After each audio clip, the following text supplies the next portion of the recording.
Letošnje Evropsko prvenstvo v futsalu s pričetkom 21. januarja bo potekalo tudi v Ljubljani. Za zdaj so za nami še prazne stožice, ki pa jih bodo že čez nekaj dni napolnili razgreti navijači z našo komentatorsko ekipo na čelu.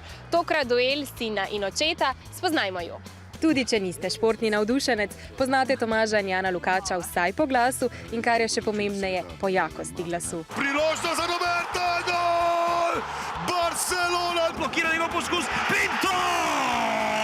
Takole strastno bo duel komentiral tudi Evropsko prvenstvo v futsalu. Ko bo iz očetove sence stopil Jan, katerega željo po komentatorstvu je zbudil oče že v otroštvu. Bo imel vse pod kontrolo, mu zaupaš?